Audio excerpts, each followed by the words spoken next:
Let us continue with the symptoms of the person with Cri-du-Chat syndrome. Cri-du-Chat syndrome is also called cat's cry syndrome. During infancy, the child produces a sound resembling the meowing sound of a cat. That's why it is also referred as cat's cry syndrome.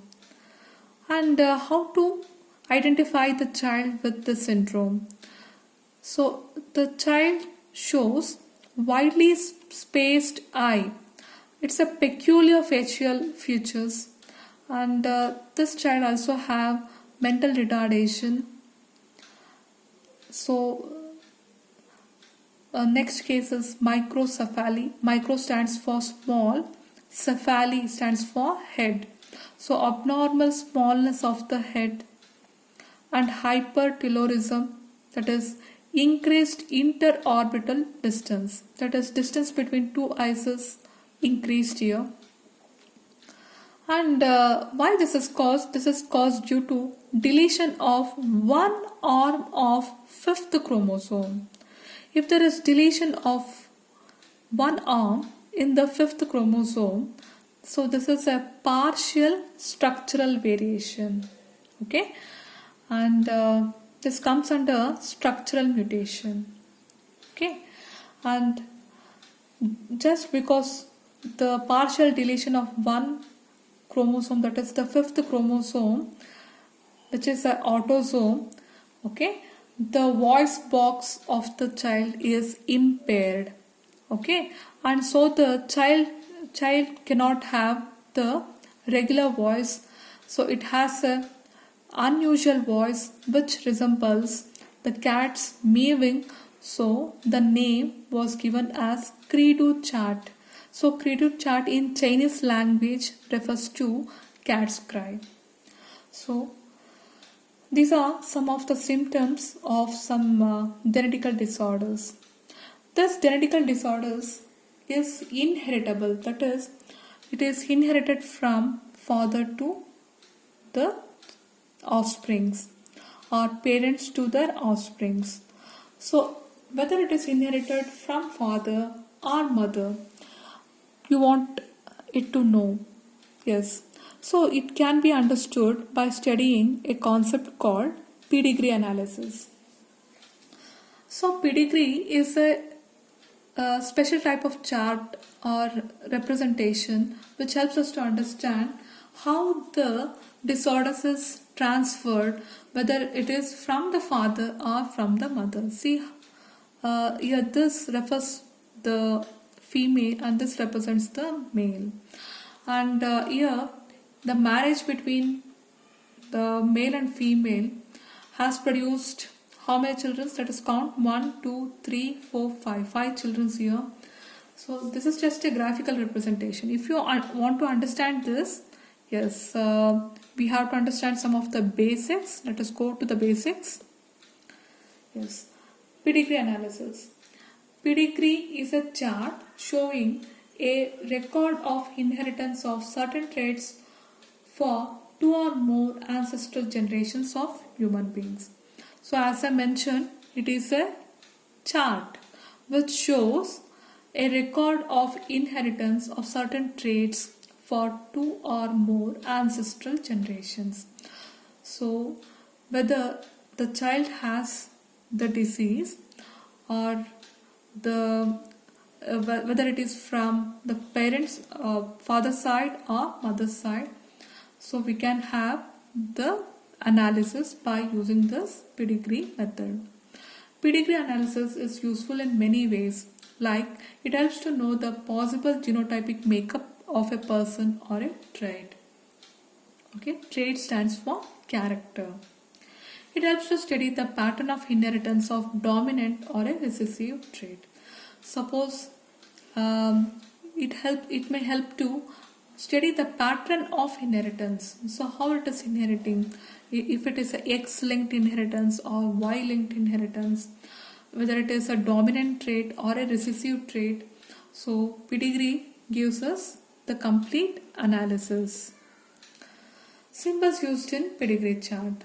So in order to study the pedigree, we have to first study the symbols. See, this is a symbol used to represent normal male. The square is used to represent normal male, and this symbol is used to represent affected male. This is not normal, this is affected male, means he has some or other disorders which are genetical disorders. So this is a normal female. Simple circle stands for normal female. If it is blocked, it is affected female.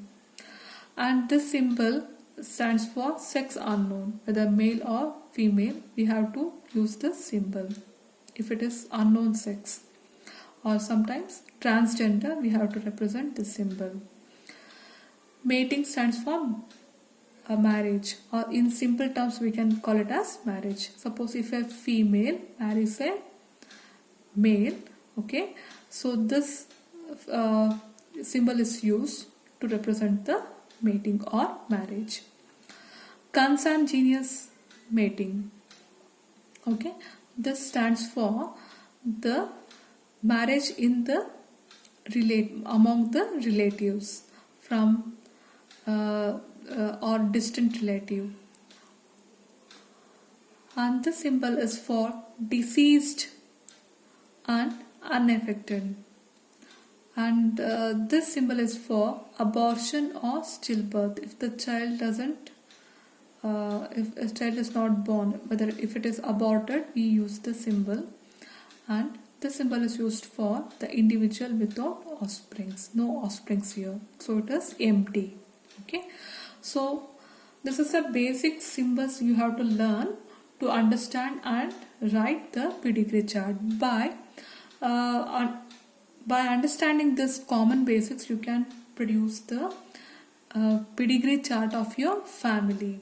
So I think students, you can write the pedigree chart of your family starting from your grandparents, and so that you may have the practice, and you may have the practice of analysis of how to write the pedigree, and let us also know how it is useful. Usefulness of pedigree analysis. It is useful for genetical counselors to advise intending couples about the possibility of having children with genetic defects like hemophilia, thalassemia, etc. Okay, so the couple was about to give birth to a child. They are very eager about the child's health, so they are taking the help of genetic counselors, and genetic counselors will advise them about the possibility of having children with genetic defects. So any parents would like to have a healthy child. If any of the parent have the disease like hemophilia or thalassemia, sickle cell anemia, etc., they don't want it to transfer to their child. So they have to take the advice of genetical counselors. It is helpful to study certain genetic trait and find out the possibility or absence of that trait in the homozygous or heterozygous condition in a particular individual. So while studying the sickle cell anemia, you are understood about this. In homozygous condition, the female with XX, that is homozygous condition as XX, is not affected. But in heterozygous condition, that is XY, okay, males are affected. Only males will be affected in sickle cell anemia or certain other X-linked inheritance. Okay, that's all for now. Let us discuss in next video.